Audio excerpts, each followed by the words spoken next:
Welcome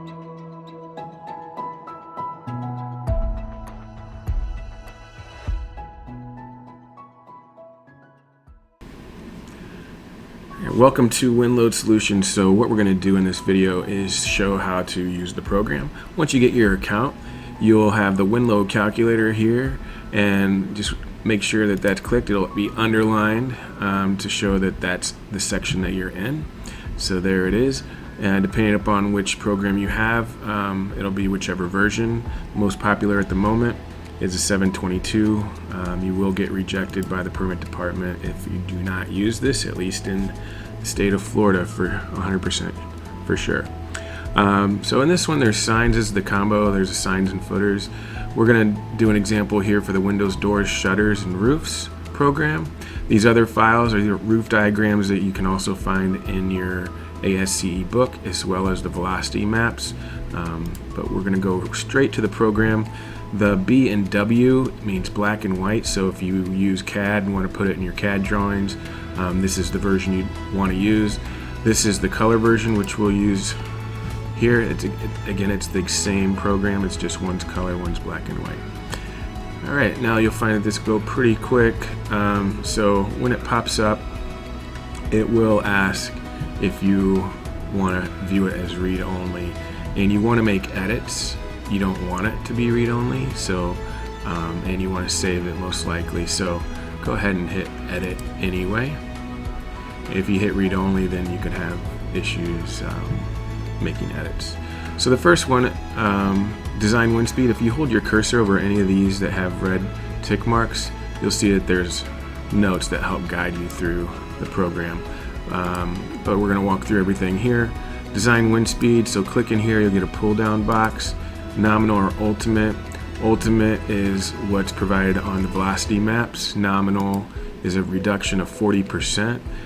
This can be usually used if you use storm shutters for really high elevations, but you'll want to confirm with your permit department if you're not sure.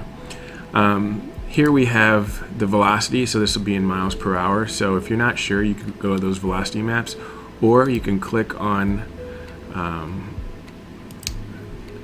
this link here. It takes you to our website, which is an ASCE page that we embedded here for quick access. But just scroll down, it's shaded out, so you want to close that box, and then you can use the file. You can type in your address. We can just put in some whatever address that you have. We'll just pick one here to show you how it works. You can pick the version that you want. We're doing 722, so that one is selected. Most typically it's category 2, but you can check your risk category, but again, most often it's this one. So we'll do it for this example, and then we want to do wind, so we click that. You can leave the default soil class and hit view results, and then that's it, 114 miles per hour. So we can go back here, we can say 114. You don't have to put miles per hour. This is just the variable, since it's Excel, and it's just known that this is miles per hour here. Exposure category, you can pick from the pull down menu, B, C, or D.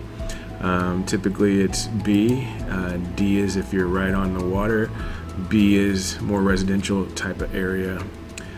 C would be if you're like don't have many houses around you, you're all alone in a rural area such as a farmhouse, just as an example.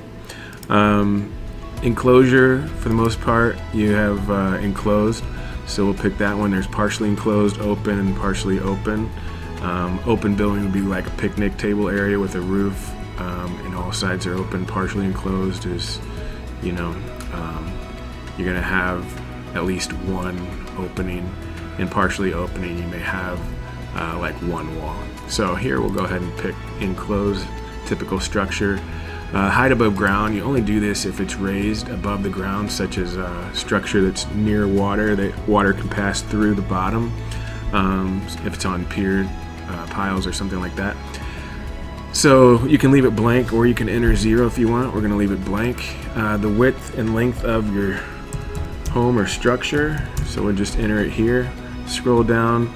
You can adjust the damping ratio, we have some notes here that help you out if you're not sure, but this is pretty much the standard, so we have it entered here for you as a default. You can just leave it unless you know what it is specifically and you want to change it, then we give you that ability to do so. Now go over here to the roof part, and just to pause for a second, if you're only doing walls, walls, shutters, doors, then you may say, do I need to do the roof section? You have to tell the program at least the mean roof height, so it understands how tall this structure is. Other than that, so if we just put the mean roof height here, and let's say we know what it is and we put 45, then if you're not doing any roof wind pressures, which is this second section down here, roofs, then you don't need to do it. If you're just doing the wall opening area, then again, that's all you would need. Hill shape, flat for the most part, so that's already entered in, but if you do have dimensions that you want to put for the topographic information, you can make those entries here, and we have all the options available. Okay, so you just need to pick which one and then put those dimensions in. And then over here on the right, you can put client information, the address of your project, your company name, project number, who prepared it, that stuff's there. Determinations, this is automatically calculated for you, which is good reference, especially the edge strip A, because that's typically the measurement that you measure from the corner to find out if it's a zone 4 or 5, and also for roofs, your zone 3. So let's scroll down, and we have the mark ID. So on your drawings, if you have this, then go ahead and enter that in, whatever it could be. We're just going to call it A1 for this example. And then the description, we're going to say it's a window. And then zone, you have options 4 and 5 for wall openings. The opening elevation is measured from the grade level, and you can check the note here, but it's measured from grade level to the center point of the opening itself. Once you get over 15 degrees is when things really start to change. 15 feet. Things start to adjust. If you're under 15 feet, you can still put the dimension in there, but you're not going to see any changes in your pressures over here on the right. And this is in feet. This is in the length and width, or in inches. This is because when you look at your Pella or Anderson reference books, they're typically in inches, so just makes it a little easier to just translate it here. But if you have something in feet, it is Excel, right? So you can just say, okay, I guess it's 5 feet. You would put times 12, right? Which would be in inches now. The effective wind area is automatically calculated for you, and then there you go. You have your pressures. Let's do one more. We'll call it A2, and this is going to be a sliding glass door, and we're going to say this is in a zone 5, and elevation, we're going to say 5 feet again, and the width, let's say it's 120 inches by 72. And then effective wind area is automatically calculated, and then these are your pressures. If I go over here to the right, it's not mandatory, but sometimes your permit department would like to see that. This information, NOA, approval number, max pressure, manufacturer and model number, or if you just want to keep track of it yourself, so you can just manually enter that in. If you want to do something kind of funny, right, where you say I want to do negative 12 pounds per square foot or something like that, right? You should be able to enter it in. If you can't, you see here this tick number. I'm not able to zoom in, but there's a tick number, which is the hyphen. In Excel, that's just standard, that when you want to do something so it knows it's not a mathematical calculation like plus, minus, divide, or anything like that, you just put that apostrophe as the very first thing, like this, and then you can type whatever you want. I can put like plus sign, and it'll just be the plus sign. So that's just a little something to, maybe you want to understand, just in case you're not able to type in like a negative, positive, or something like that. Alright, so we showed how to do the wall section. Let's do a roof. So if we do roofs, we got to do the roof type. We're going to call this a gable. Let's scooch over so we can see everything, because we'll get these notes here to help guide us along. So it says verify roof type. If it's not flat, it thinks it's flat because there's no slope here. So let's go ahead and put a slope. See, that goes away. Then we're going to see the ridge height. So that's from the ground to the very tip of your roof. So let's say that is 50, and the eave height would be from the grade to the bottom of the roof, and let's call that 40. Overhang, let's say we have a 2-foot overhang. Parapet is any kind of like structure like a fence that's around maybe some HVAC equipment on your roof or something like this that you might see to hide something like ugly mechanical equipment that you don't want people to see. So you could do that, and you could put that information here. It's not typical, so you can leave it blank or you can enter 0. So see, this note says we put an overhang, but it says that we didn't put overhang here, so we got to go back, gable with overhang. Okay, so those little things help guide you along, make sure you're doing the right thing. Now let's say I go and I switch it to flat roof. I get all these messages, right? It's not flat. This would have to be between 0 and 1 or something like that. I'm gonna go back, and it's got to be overhang. Okay, and then when we go down to the roof section, scroll all the way down, and all you need to do to make sure that everything matches is you can just put in what type of gable. So the roof type will automatically pull in. You just need to put the zone. So I'm just going to do the 1, the 2, and the 3. Okay, there is no elevation for roofs, so that's NA. And then you just put the dimensions, and of course 3 is going to be the value A by A.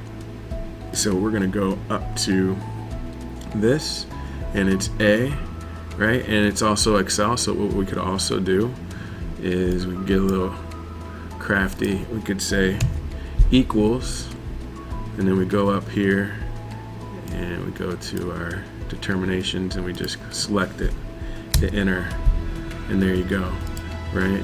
And we could do it again. Just copy that over. So this one's also going to be A, the value A. And these will also have a value of A, so whichever one it is. And then for your perimeter, right? Now the perimeter will have a value A, not necessarily 1. So this could be whatever number it is. There's going to be A times the length, which in inches, not sure. Just show you the calculation here in inches. The width we'll put in oh, that's in feet, right? Let's double check that. Let's double check that. That is in value of A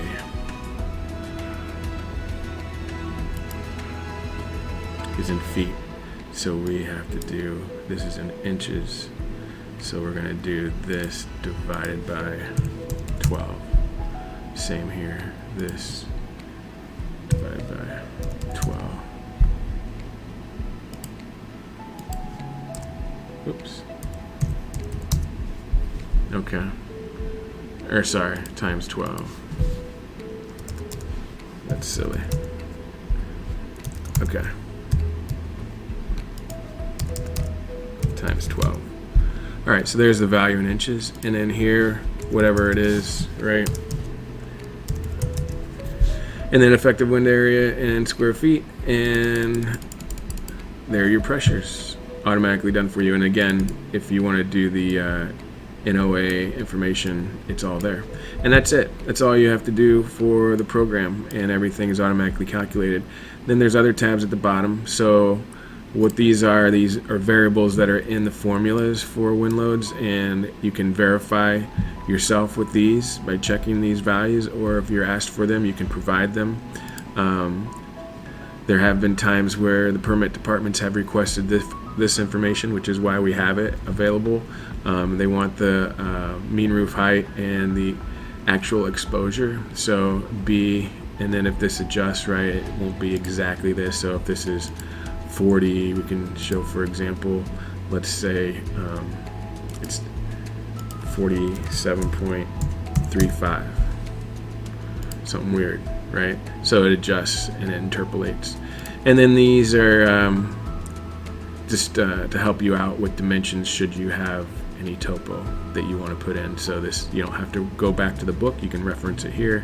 Just click this, go back to the input page, and then you just hit Control P or go to print, and everything is set up to print properly, so you don't have to worry about doing it yourself. Okay, you just print away, and that is it.